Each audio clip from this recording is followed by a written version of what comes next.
Salut tout le monde, merci de me retrouver sur Coach Perso Déco. Aujourd'hui, nouvelle vidéo. Alors ça va pas être vraiment un tuto, en réalité ça va être un mémo technique. D'ailleurs un mémo technique qui va être divisé en épisodes. Je vais prendre une thématique et je vais l'aborder sous diverses manières, surtout sous diverses problématiques. Pour le coup, on va s'intéresser à ceci, les plaques de plâtre. Et dans ces différents justement épisodes du mémotechnique, on va pouvoir aborder les problématiques que l'on rencontre, alors que ce soit en neuf, mais particulièrement lors de travaux de rénovation. Ça peut être de la peinture non adhérente, ça peut être tout simplement, par exemple, on a poncé le support, on a eu un peu la main lourde avec la machine, on va traverser, abîmer la plaque, ça peut être des chocs, des trous de cycloche qu'on n'a pas fait où est-ce qu'il fallait, donc il faut réparer.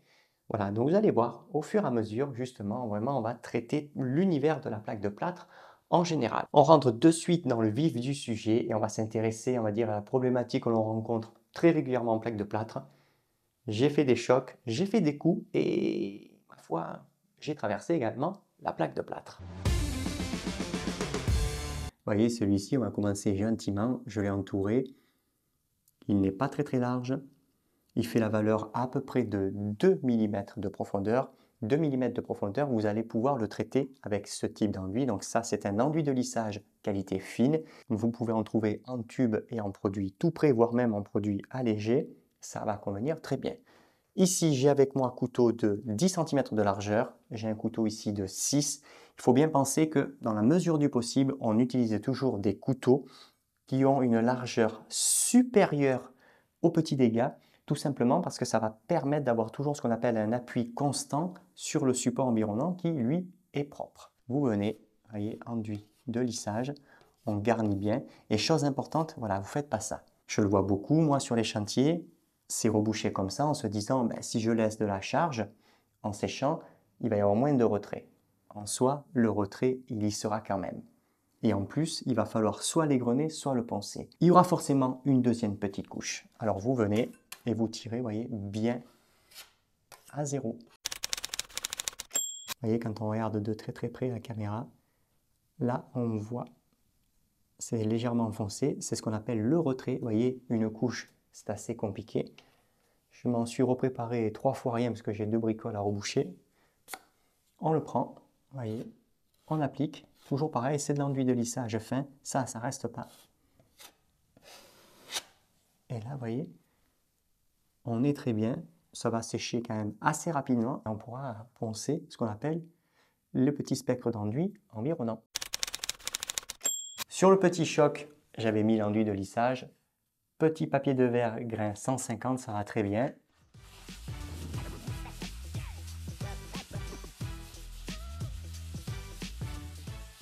Voilà, là on est propre. Un petit coup de chiffonnette microfibre. On voit bien que la réparation donc, du petit choc, on est bien ce qu'on appelle affleurant avec la plaque de plâtre environnante. On n'a pas de petits creux, mais surtout, on n'a pas de petites bosses. Maintenant que le petit choc est repris, il ne reste plus qu'à appliquer la sous-couche, alors soit de manière générale si vous avez plein de petits chocs ou de petites réparations, ou de manière très localisée, et vous viendrez vraiment estomper le plus possible pour ne pas évidemment avoir ce qu'on appelle des coups de rouleau visibles. On va s'intéresser maintenant à un coup un petit peu plus important. Comme on peut le voir, là le choc pour le coup, il est quand même plus important, un tout petit peu plus large, mais surtout il est plus profond. Et vous voyez, regardez, si on regarde attentivement, on voit bien quand même ce qu'on appelle la déchirure du papier, voilà, qui est ici. On ne peut pas le traiter avec un enduit de lissage. Il va falloir 50 couches. Et en plus, on risque de ne pas avoir de tenue justement à cause de l'épiderme cartonné qui est très légèrement traversé. On va utiliser un cutter lame bien propre. Vous voyez, on va chercher, voyez, regardez, tout ça, c'est pas bon. On sectionne la partie de l'épiderme, vous voyez. Donc c'est superficiel, hein, j'entends. Quand vous regardez, vous n'avez pas traversé la plaque, pas de problème. On chanfreine, vous voyez, légèrement à 45 degrés. Voilà. On va enlever cette poussière à l'intérieur. Chiffonnette microfibre. Couteau largeur de 10. Couteau largeur de 6 pour pouvoir rentrer correctement l'enduit. Là, pour le coup, c'est un enduit de rebouchage. L'enduit de rebouchage, dès l'instant qu'on a plus de 2 mm de charge, on laisse tomber l'enduit de lissage. Là, vous voyez, vous avez bien compris, c'est quand même beaucoup plus important. Donc on vient, on prend son enduit de rebouchage. Vous voyez, je commence à l'appliquer, mais surtout, regardez, je le fais bien rentrer.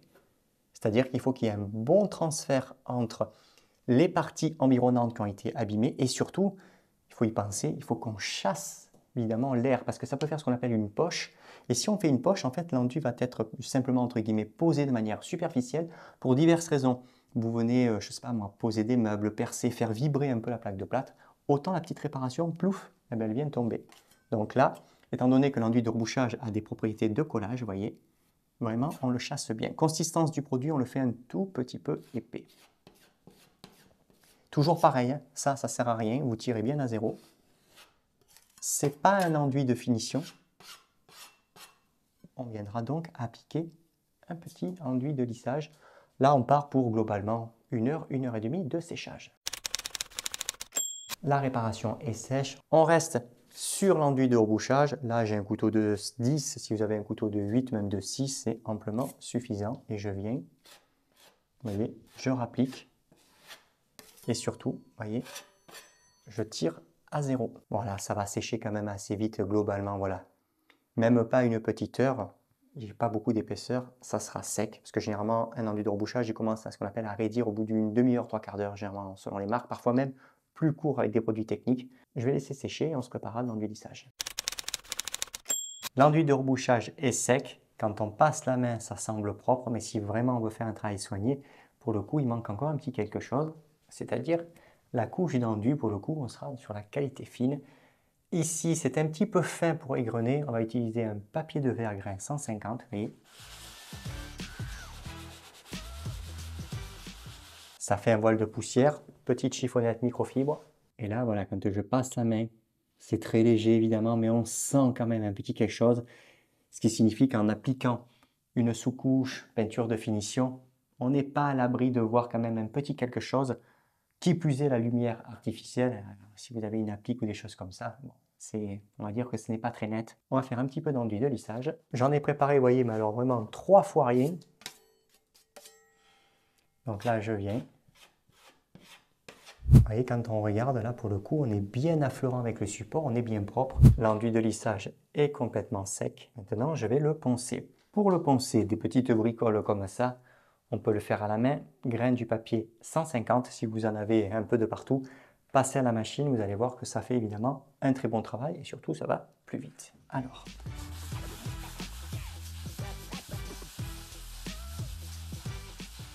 j'ai poncé, petit mouvement circulaire, c'est pour, on va dire, faire le moins de rayures possible. Chiffonnette microfibre, je dépoussière. On passe toujours la main.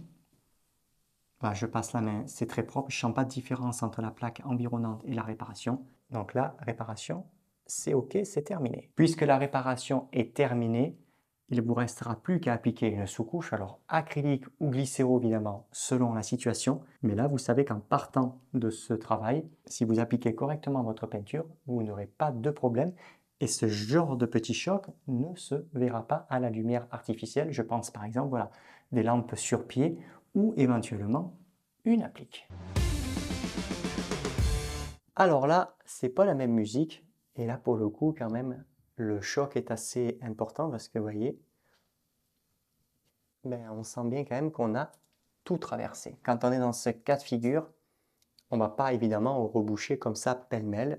Première chose à faire, il faut qu'on enlève les débris et surtout, vous voyez, toutes les parties ici non adhérentes qui sont cassées. C'est pareil, il faut faire ce qu'on appelle une purge. Cutter, parce que là, vraiment, dans ce genre de travail, votre cutter, c'est vraiment un allié de poids et je vous dis, il faut vraiment que les lames soient vraiment tranchantes.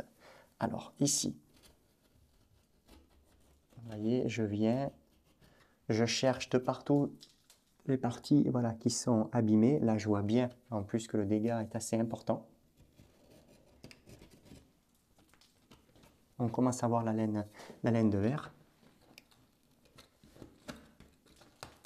Alors, ce qui est important dans ce cas de figure, parce que je vais vous le montrer à la caméra, c'est intéressant. Vous voyez le dégât là? C'est trompeur. On se dit, bon, on n'a que cette zone à réparer. Et en soi, non. Le choc, en fait, il a provoqué littéralement un décollement à l'arrière, donc derrière la partie de l'épiderme cartonné. C'est venu, vous voyez, fissurer assez profondément. Ce qu'il faut bien penser, c'est que si je répare que là, ici, toute cette zone-là, on a ce qu'on appelle un point de fragilité, un point de faiblesse. Même chose, autant ici vous fixez, je vois moi, un meuble, une étagère ou n'importe quoi, quand vous allez traverser, ici il n'y a plus aucune tenue, et peu importe la cheville que vous allez mettre, le problème c'est que quand ça va s'expanser ou quand vous allez visser, vous allez tout arracher. Donc ça, attention, pensez bien regarder. Là, je le vois, on est au moins, voilà, je vais couper par ici. Donc là, pour le coup, vous voyez, il faut vraiment que j'agrandisse la réparation. Je le fais au cutter, vous voyez, on marque. Donc là, je vais faire ce qu'on appelle un premier découpage. J'utilise une pince crocodile, vous voyez. Étant donné que j'ai fait des petits coups de cutter pour, on va dire, fragiliser, je passe. Vous voyez, ça permet de casser plus proprement.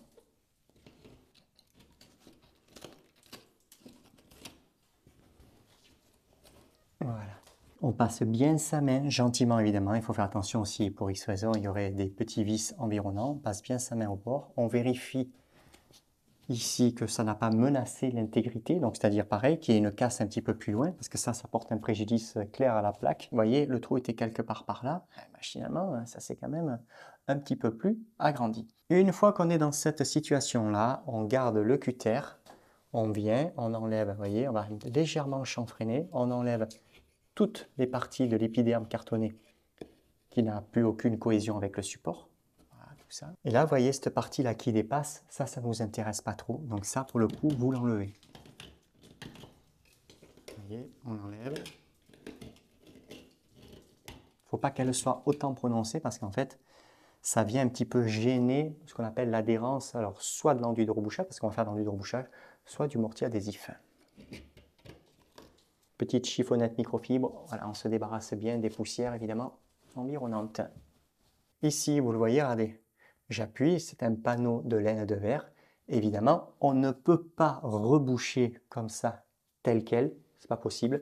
Je veux dire, on ne va pas s'amuser à mettre de l'enduit, parce que si vous mettez de l'enduit sur un panneau, le panneau subit des variations dimensionnelles, particulièrement l'été et l'hiver, et sera pour conséquence, évidemment, de vous le faire fissurer, même si vous mettez, alors que ce soit une gaze ou un petit calicot, vous avez quand même un risque d'une fissuration. Et puis même, pour diverses raisons, vous avez besoin un jour de passer, je sais pas moi, une gaine, quelque chose, peu importe, des travaux de rénovation en soi, le taquet que vous allez faire d'enduit ici, c'est quelque chose qui peut vous gêner. Chose importante, le trou, donc c'est-à-dire le dégât, et si vous avez besoin de l'agrandir.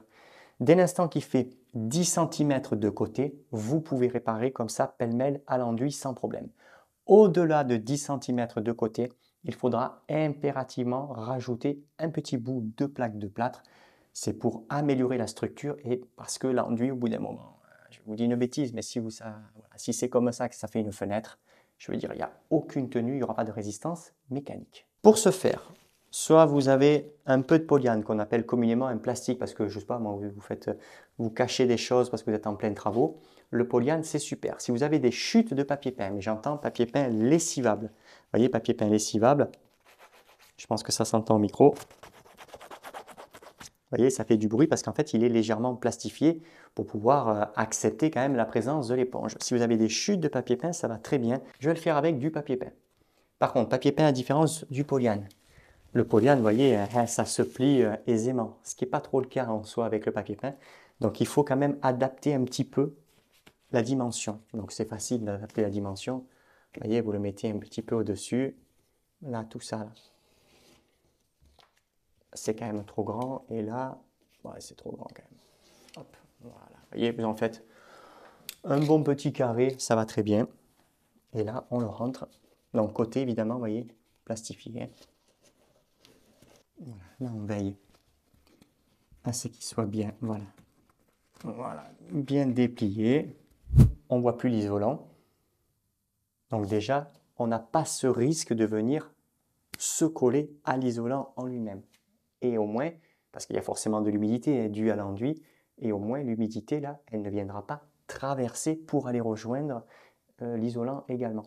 Je prépare de l'enduit de rebouchage. Sachez que si vous avez du mortier adhésif, c'est également quelque chose que vous pouvez faire parce qu'il a des propriétés de collage et on peut en soi reboucher, mais attention, on ne fera pas, dans les deux cas de figure, on ne fera pas de finition avec. Je me suis préparé 2 enduits de rebouchage dans un petit torche 3 litres, consistance normale. Première chose à faire, et vous voyez, j'ai les 3 couteaux, le 15, le 10 et le 6. On va commencer avec le 6, on va déjà ce qu'on appelle graisser le pourtour. Un couteau de 6, c'est beaucoup plus aisé. Vous voyez, là, je graisse le pourtour. En fait, c'est pour avoir ce qu'on appelle un bon transfert, parce qu'il faut bien penser que quand même là, c'est un petit peu brut, mais ça ne justifie pas quand même, attention, d'utiliser de la sous-couche. Il n'y a pas de problème. Je veux dire que ce soit avec l'enduit de rebouchage et le mortier adhésif, on parle d'une petite réparation quand même.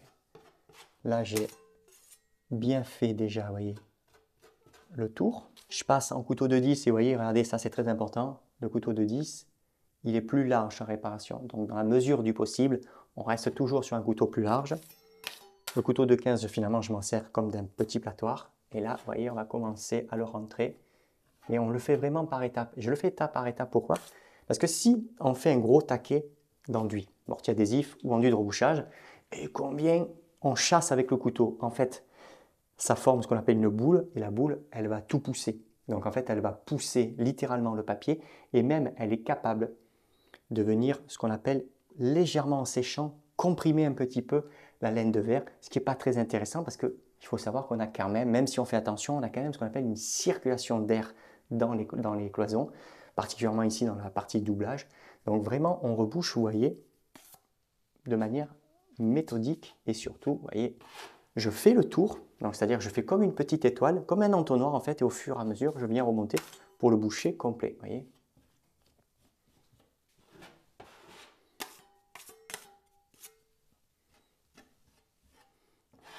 Dès l'instant où vous faites moins de la valeur de la taille d'un trou de scie cloche habituel, donc c'est-à-dire 68 mm de diamètre, vous pouvez reboucher d'un coup. À partir globalement de 68, il faut vraiment le faire par étapes. Donc voilà, si c'est simplement par exemple ce qu'on appelle une applique, réservation pour une boîte d'applique, généralement c'est 40 mm, vous allez pouvoir reboucher d'un coup. Vous voyez, là je suis en train de faire le tour, toujours dans la même opération. Vous voyez, on le voit là, hein, le papier je ne le pousse pas là-bas au fond. Voilà, je fais le tour, je fais le tour. Et là, voilà, gentiment, vous voyez, je commence à lui mettre dessus. Vous voyez, j'appuie, mais alors vraiment très gentiment, simplement avec la pointe de mon couteau. Je viens, je pose doucement.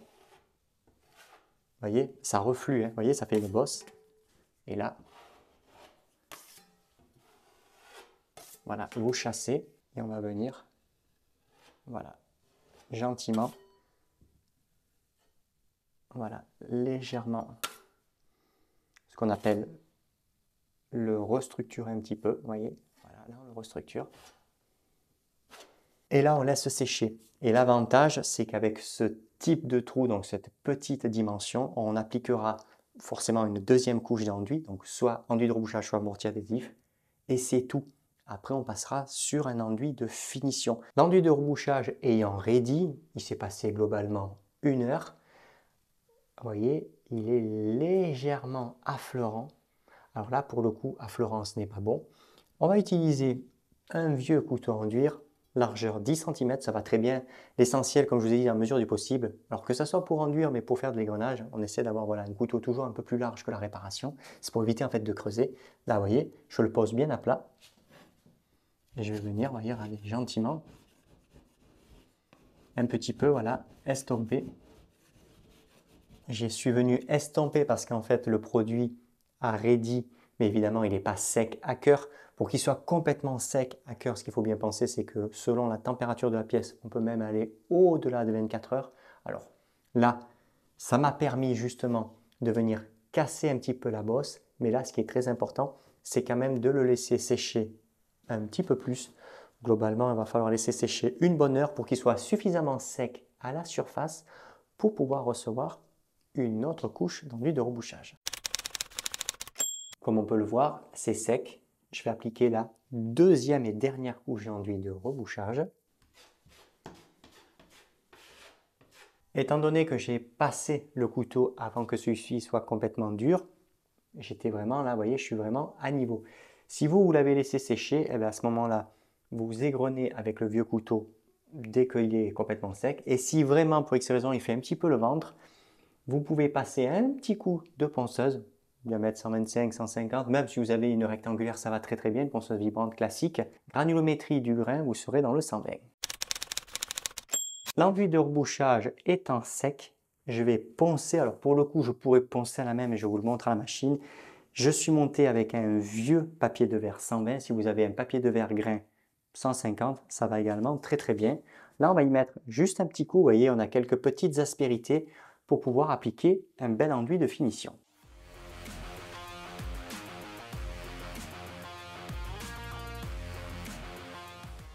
C'est quand même pas bien net. Un enduit de rebouchage, voilà, c'est pas un enduit de finition. On va s'appliquer une petite couche d'enduit de lissage. J'ai mon couteau de 10, mon couteau de 15 qui fait office de battoir, de l'enduit de lissage qualité fine. Voyez. Et surtout, voyez tout ça, toutes ces aspérités, là, un petit peu la surépaisseur. Toujours pareil, on prend bien l'habitude. On tire bien à zéro pour garder en fait le support toujours propre. Et c'est surtout parce que plus vous allez charger en fait dans le périmètre environnant, et plus vous allez favoriser ce qu'on appelle l'apparition d'une bosse qui se verra quoi qu'il arrive, alors soit par la peinture, soit par l'éclairage artificiel, mais ça il faut bien y penser. C'est ce qu'on appelle faire le fondu. Dès l'instant où vous voyez comme ici on voit toujours le fond et que finalement l'enduit n'est que au niveau de la réparation, et bien là c'est sûr que vous ferez un travail vraiment qualitatif. Je vais appliquer une dernière couche d'enduit de finition. En l'occurrence, j'étais sur la qualité fine, on va passer à la qualité extra fine. Qualité extra fine, il faut savoir que ce n'est pas une obligation.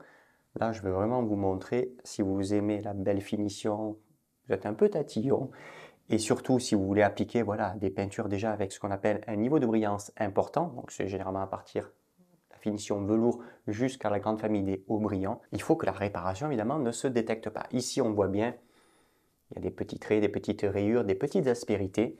Je vais venir, je vais passer un petit coup de papier vert déjà au préalable. Là, pour le coup, on est sur un grain 180. Si vous avez un 150, sachez que ça convient également.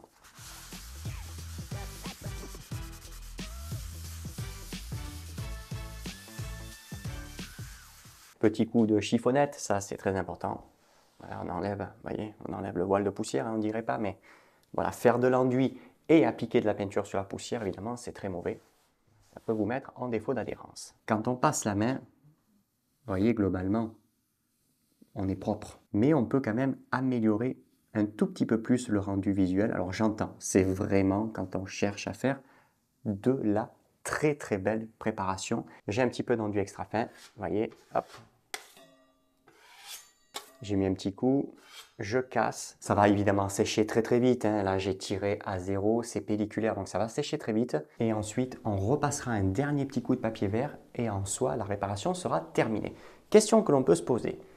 Est-il nécessaire de faire un traitement spécifique pour, on va dire, rigidifier la réparation? Alors quand je dis rigidifier la réparation, c'est à l'aide de bandes de joint, calicot, adhésif ou non adhésif, et ce qu'on appelle la gaze. La réparation ici n'excède pas les 5 cm de côté, ce n'est pas nécessaire. J'entends, quand vous êtes sur plaque de plâtre et quand vous êtes sur un mur. Sur un plafond, c'est différent. Qui plus est, si vous avez les combles, le support subit quand même des variations dimensionnelles un petit peu plus importantes selon évidemment l'isolant, ce qu'on appelle le déphasage thermique.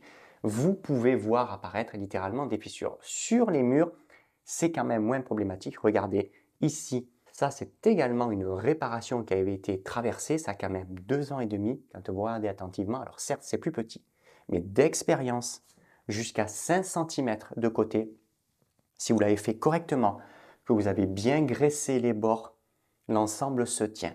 Il n'y a pas de problème avec ça. Là, 2 ans et demi que je l'ai fait, pareil, ça n'a jamais bougé, vous voyez, et ça n'a jamais fissuré. Les trous et les chocs n'ont désormais plus de secret pour vous. Dans le prochain épisode, on va s'intéresser aux trous que l'on fait à la scie cloche, en l'occurrence, justement, les mauvais trous, mauvais emplacements. Je vais vous montrer comment on répare, en l'occurrence, quand on peut avoir la rondelle et quand on ne l'a pas, vous allez voir qu'on peut quand même se débrouiller pour faire des réparations qui sont très très propres. À bientôt!